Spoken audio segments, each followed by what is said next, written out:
it's Angie with OVR. The purpose of today's video is to educate parents and players on the junior tryouts and club selection process. Overall, it's the responsibility of the club to provide you with current information. However, OVR decided to put this video together to help you better understand the process. There are several types of tryouts. Please keep in mind the following questions as you and your athlete begin the tryout process. Be aware of the type of tryouts you are attending. Are you trying out to be accepted to a club or a team? Are the tryouts open to anyone, regardless of prior affiliation? Are they limited to the number of positions available on a team or just to members of certain schools? And do you have to be invited to attend?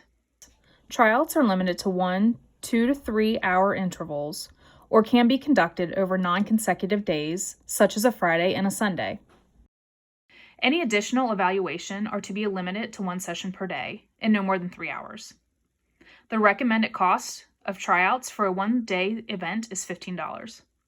Clubs can receive permission to charge more if expense warrants the additional cost. Multi-day tryouts are usually more expensive. Open gym sessions or instructional clinics are not considered to be part of the tryout process. These events are not sanctioned by OVR. These sessions are not permitted during the junior high and high school sessions. However, private instructions are permitted.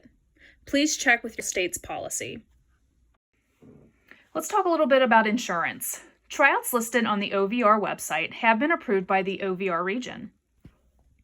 USA Volleyball's secondary liability insurance is available for these events.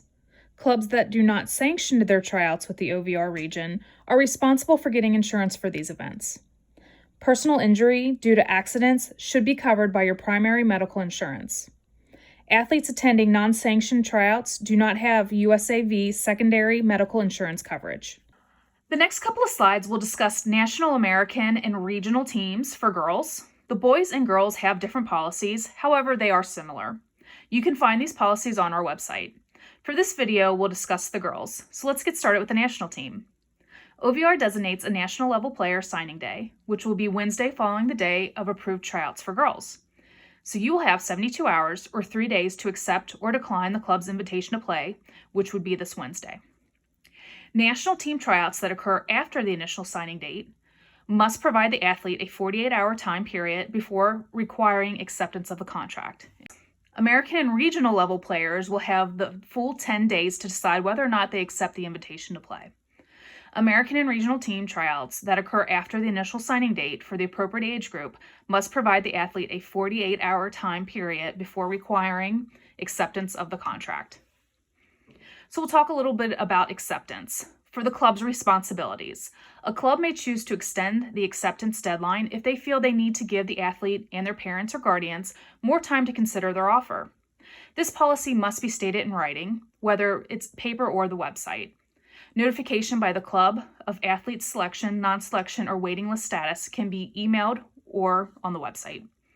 Athletes should be informed that they have accepted, not accepted, or be placed on a waiting list. Athletes that are not originally selected, then offered a position after the acceptance deadline, will have at least 40 hours to accept or decline the offer. The club may choose to offer additional time to respond. Next, I'd like to talk about the athlete's responsibility in acceptance. An athlete's acceptance can be an email response or signed contract by the parent or guardian, providing the document is received by the club by the acceptance deadline. Once an offer is accepted, the athlete may not attend other clubs' tryouts. He or she is then bound to the terms of the club's contract and policies. Release from a contract must be accomplished through the club director providing a written statement to the OVR commissioner. Participating in a sanctioned event restricts an athlete from representing another club for the remainder of that season. Lastly, I would like to mention our coaching requirements. When your athlete joins OVR, you can feel confident that our coaches have been through the proper training and certification process. Coaches are required to complete the following courses: Impact, Safe Sport, Lindsay's Law, and Concussion Training. All adults associated with clubs must pass an extensive background screening.